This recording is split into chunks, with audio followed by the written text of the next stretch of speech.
Oh, good evening. I'm Homebody, and like many of you, I love watching movies. So I invite you to sit back, watch, and talk about them with me. And what better film to introduce myself with, none other than one of cinema's OG Homebodies. Nosferatu. Thanks to Robert Eggers' recent adaptation of the beloved classic, Nosferatu, Dracula, and vampires have captivated the public eye yet again. But this evening, I'd like to talk about your boy's cinematic debut.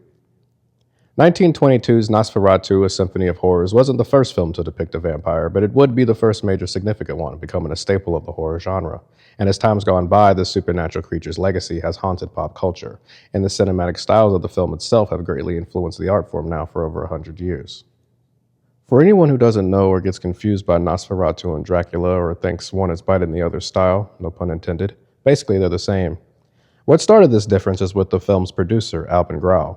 Grau simply wanted to make an adaptation of Bram Stoker's Dracula into a film without having the rights to do so they just changed some things around, thus creating this retelling.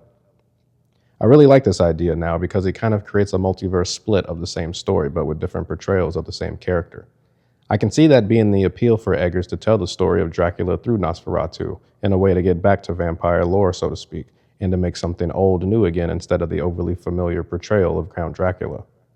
I think the look of Count Orlok compared to Count Dracula is what draws me to the idea of this vampire even more. He looks like a creature, but is still kind of human.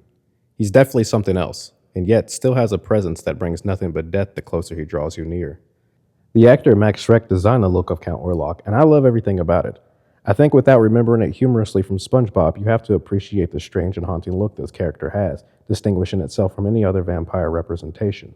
He resembles somewhat of a rat, and his elongated claw-like nails make a creepy and iconic silhouette that they do not waste the potential of using and manipulating to add to his supernatural abilities. I also think it goes without saying, because the film is silent, that Shrek's physical performance is also striking. Whether it's the way he rises, or the way he lingers and stares like a sleep paralysis demon, or the way he latches onto a victim's neck, he retains an animalistic nature.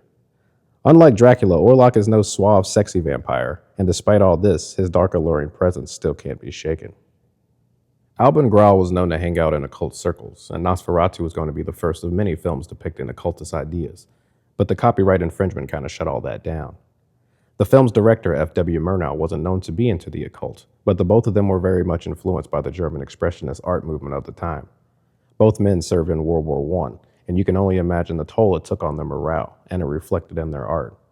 Things got moodier, more surreal, more atmospheric when it came to exploring darker subject matters. The priority was to express an emotion, and Nosferatu wasn't there to spread cheer.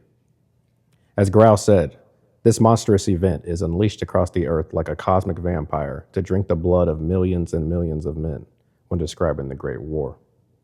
The filmmaking of the 1922 version is what also makes it a standout feature that you can still appreciate.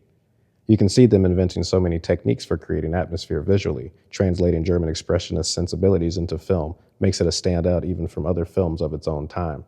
There are many clever uses of shadows, the speeding up of a frame rate to show and manipulate time, superimposing the film to depict Orlok appearing out of thin air, and the use of makeup to blend this creature into real life gives it a surreal experience, drawing you into a world of its own. Grau himself even designed sets and costumes for the film, as well as the promotional artwork for this feature that are equally as chilling. Director Werner Herzog, who remade Nosferatu in 1979, refers to the original as Germany's most important film. As for his adaptation, I'll save that one for another night. So while you might be hot off the newest Nosferatu, do yourself a favor and peep the original Symphony of Horror. Although it might feel slow to watch something that is silent or visually dated, look at it as a haunted relic of the past, translating his spirit through cinema to be reborn again. And if you watch this whole thing, thank you. I appreciate it. There will definitely be more to come.